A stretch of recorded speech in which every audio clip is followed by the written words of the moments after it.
Good morning, faithful listeners, and welcome to the Bible Explained podcast. We're going to be talking about 2 Kings 15 today and finishing up this chapter, talking about Assyria coming in and pretty much taking Israel, and also some issues that are beginning to pop up in Judah.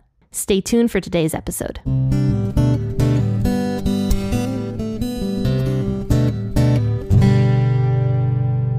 I haven't asked you guys a question in a while, so I'm going to do that now. What is your favorite candy bar? I am a big fan of Tony's. If you guys don't know what Tony's are, you're missing out. Recently, Walmart has been carrying them, which is really exciting for me, because before, Tony's was always like the fancy chocolate that you could get only at like specific grocery stores, but now Walmart has it, which is so exciting. And I really specifically love the crunchy honey flavored chocolate. It is so good. So contact me and tell me what is your favorite candy bar, and also tell me how you found the podcast, where you live, and what the weather is like where you live. I love hearing from you guys, and you will find my contact information listed in the description of this episode. Let's go ahead and read 2 Kings 15, 23 through 38 today. We did talk about verses 23 through 26 on Wednesday, but I'm just going to review them again so that you guys kind of get the gist of what's going on in today's passage. I'll be reading this as I always do from the WEB, but grab your favorite version of scripture, whatever that might be, and let's go ahead and read once again 2 Kings 15, 23 through 38. In the 50th year of Azariah, king of Judah, Pekahiah the son of Manahem began to reign over Israel in Samaria for 2 years. He did that which was evil in Yahweh's sight. He didn't depart from the sins of Jeroboam the son of Nebat, with which he made Israel to sin. Pekah the son of Remaliah, his captain, conspired against him and attacked him in Samaria, in the fortress of the king's house, with Argob and Araiah, and with him were 50 men of the Gileadites. He killed him, and reigned in his place. Now the rest of the acts of Pekahiah, and all that he did, behold, they are written in the book of the Chronicles of the kings of Israel. In the 52nd year of Azariah, king of Judah, Pekah the son of Remaliah began to reign over Israel in Samaria for 20 years. He did that which was evil in Yahweh's sight. He didn't depart from the sins of Jeroboam the son of Nebat, with which he made Israel to sin. In the days of Pekah, king of Israel, Tiglath-Pileser, king of Assyria, came and took Ijon, Abel-Beth-Maachah, Genoa, Kadesh, Hazor, Gilead, and Galilee, all the land of Naphtali, and he carried them captive to Assyria. Hoshea the son of Elah made a conspiracy against Pekah the son of Remaliah, attacked him, killed him, and reigned in his place, in the 20th year of Jotham the son of Uzziah. Now the rest of the acts of Pekah, and all that he did, behold, they are written in the book of the Chronicles of the kings of Israel. In the 2nd year of Pekah the son of Remaliah, king of Israel, Jotham the son of Uzziah, king of Judah, began to reign. He was 25 years old when he began to reign, and he reigned 16 years in Jerusalem. His mother's name was Jerusha, the daughter of Zadok. He did that which was right in Yahweh's eyes. He did according to all that his father Uzziah had done. However, the high places were not taken away. The people still sacrificed and burned incense in the high places. He built the upper gate of Yahweh's house. Now the rest of the acts of Jotham, and all that he did, aren't they written in the book of the Chronicles of the kings of Judah? In those days, Yahweh began to send Rezin, the king of Syria, and Pekah the son of Remaliah against Judah. Jotham slept with his fathers, and was buried with his fathers in David's city, and Ahaz, his son, reigned in his place. On Wednesday on the podcast, we talked about Israel's political climate and how things are not going well for Israel during this time, mainly because of Assyria, but also because Israel itself was just in chaos because all of these conspiracies were taking place and there was no solid grasp on the throne. Like, people were just killing the kings left and right so that they could have the kingdom for themselves. And then this one king named Manahem, who was especially terrible, ended up gaining control of Israel because he killed the previous king. And then he gave up Israel's independence to Assyria. So he allowed the Assyrian king to basically make Israel into a province so that Manahem himself could gain more control over Israel. And it actually worked because the Assyrian king recognized Menahem as the king of Israel and supported him as the king of Israel, even though Israel had to pay Assyria a tribute every single year and weren't really considered very independent anymore. But Menahem was disliked by a lot of people in Israel, particularly this one guy named Pekah, who apparently had some control of Israel himself. But after Menahem died, the throne went to his son named Pekahiah. Now, for some reason, Pekahiah made Pekah into one of his captains, even though it seems historically that Pekah already had a lot of influence as an anti-Assyrian rebel. So people think the reason Pekahiah made Pekah into one of his captains was to try to appease both sides, since Pekah was a popular rebel. Pekah became one of the captains of Pekahiah's army. And Pekah takes that opportunity to kill Pekahiah, who was becoming probably more and more unpopular, especially as Assyria is beginning to grow. So Pekah takes the throne for himself, and it says, with him were 50 men of the Gileadites. He killed Pekahiah and reigned in his place. It says in verse 27, in the 52nd year of Azariah, king of Judah, Pekah the son of Remaliah began to reign over Israel in Samaria for 20 years. So meanwhile, down in Judah, King Azariah, or King Uzziah, as scripture sometimes calls him, is still reigning over Judah. Things are going actually pretty well down in Judah, because though Uzziah was an arrogant king and ended up getting struck with leprosy at the end of his life, he still was a better king than most, because he was, at least for the most part, a God-fearing king. And not to mention Uzziah's son, who we're going to talk about in just a few moments, was also a God-fearing king. So Judah was doing much better than Israel at this time. So it says, in the 52nd year of Uzziah, king of Judah, Pekah the son of Remaliah began to reign over Israel in Samaria for 20 years. He did that which was evil in Yahweh's sight. He didn't depart from the sins of Jeroboam the son of Nebat, with which he made Israel to sin. And as we discussed on Wednesday, the fact that Jeroboam the son of Nebat keeps getting brought up for the one that these evil kings are following in the footsteps of really shows how evil Jeroboam truly was as the first king of Israel.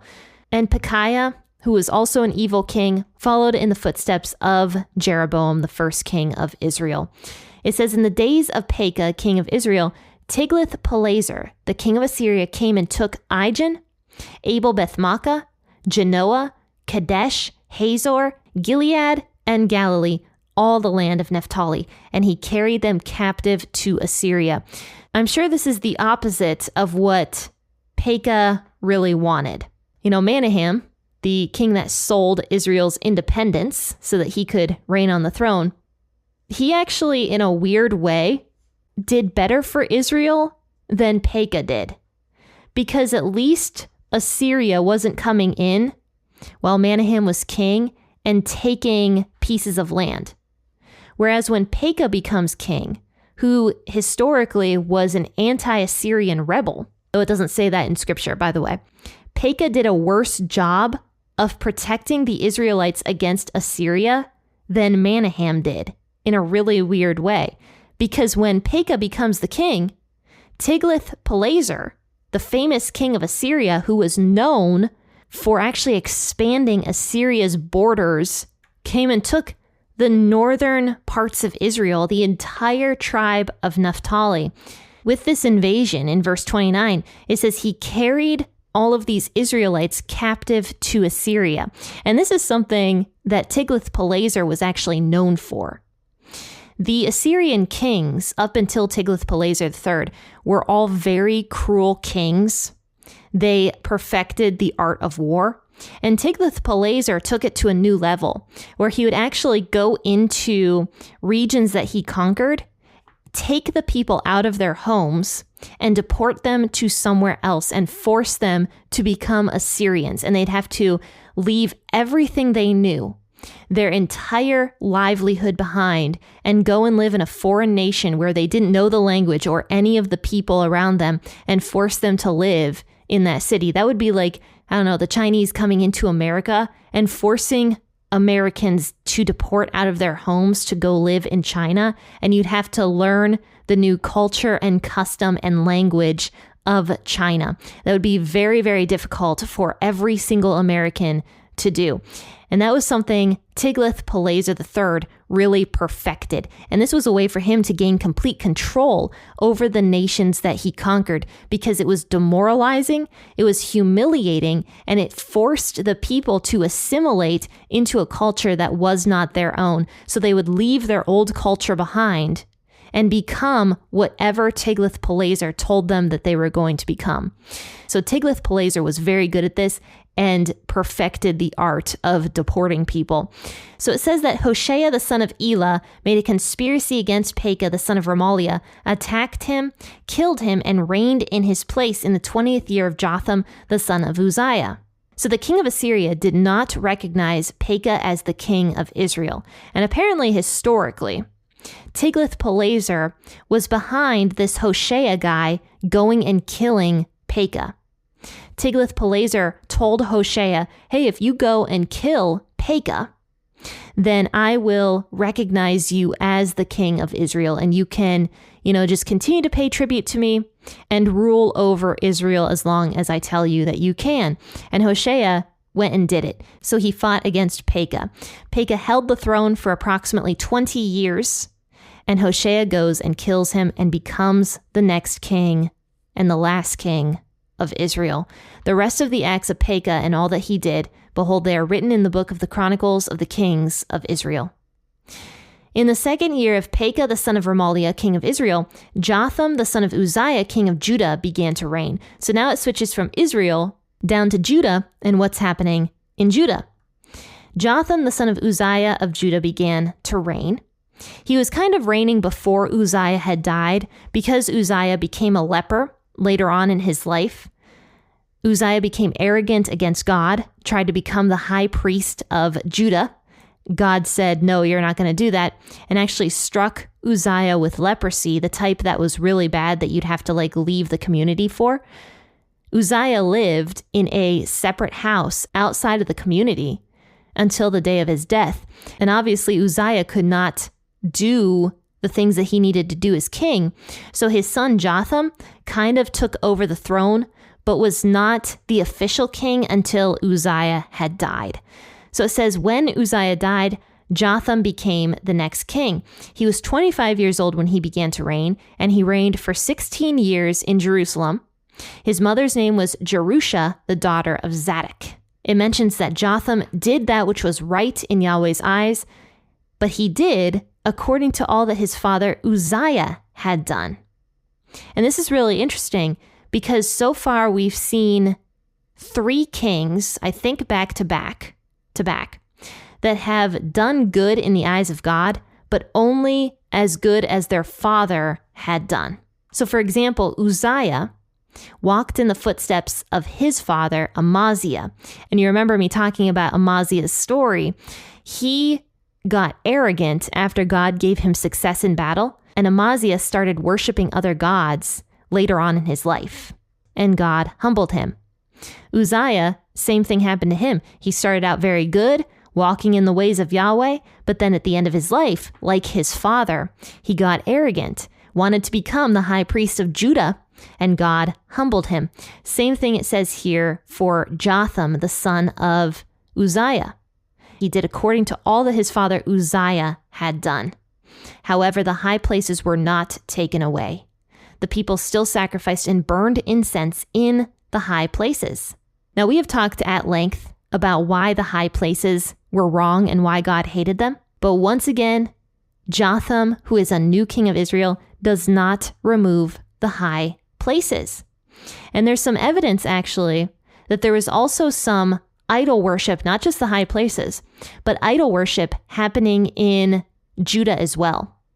Because in a couple chapters, when we talk about King Hezekiah, it mentions that there were some Asherah poles in Judah as well. So Judah wasn't just struggling with high places, but there were also some foreign gods that were not being taken away. it says the people still sacrificed and still burned incense in the high places. But Jotham, though he didn't remove the high places, he did worship God and give reverence to the temple of God. It says he built the upper gate of Yahweh's house.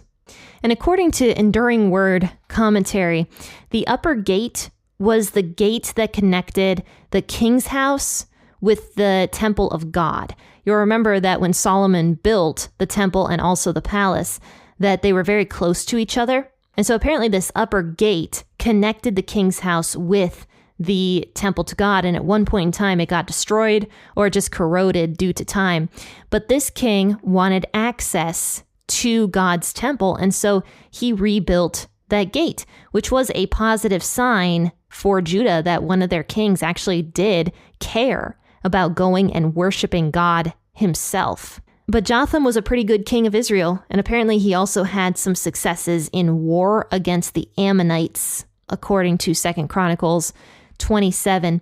But to conclude in 2 Kings 15, verse 37, it says, "In those days Yahweh began to send Rezin, the king of Syria, and Pekah, the son of Remaliah, against Judah."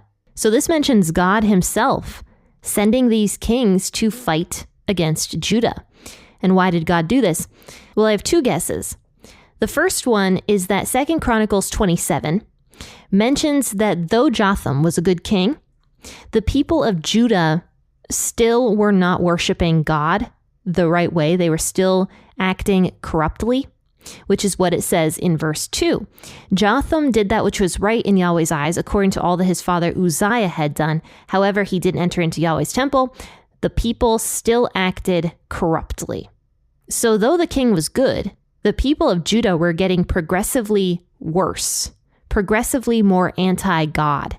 And because of this, God was starting to enact judgment on Judah just based upon how the people were acting. And maybe you guys are thinking, what could Judah and Israel be doing that is really that bad? Well, actually, once we get into the minor prophets, we're going to talk about that. Israel and Judah became so corrupt. They were killing people to gain something for themselves. They were lying about people. They were just doing really, really awful stuff. And Judah was not off the hook for that either. So though Jotham was a good king, the people were not for God. And that's my first guess as to why God started showing these early signs of his judgment on Judah. But my second guess is that God was beginning to enact judgment on Judah because of Jotham himself. Because it mentions that Jotham, who was the son of Uzziah, did that which was right in Yahweh's eyes, but he did according to all that his father Uzziah had done. And like we talked about earlier, Uzziah followed in the footsteps of his father, Amaziah, who followed in the footsteps of his father Joash. And all three of those men, Joash, Amaziah, and Uzziah, all started out as very good kings, but then got arrogant as time went on and ended up being pretty bad kings towards the end. And since it mentions that Jotham also followed in his father's footsteps, my guess is that Jotham possibly became arrogant at some point in his life, did something wrong towards the end of his reign, and that was when God started sending these kings against Judah to enact judgment on Judah and also on Jotham himself. But scripture doesn't mention anything that Jotham did that could have offended God towards the end of his life.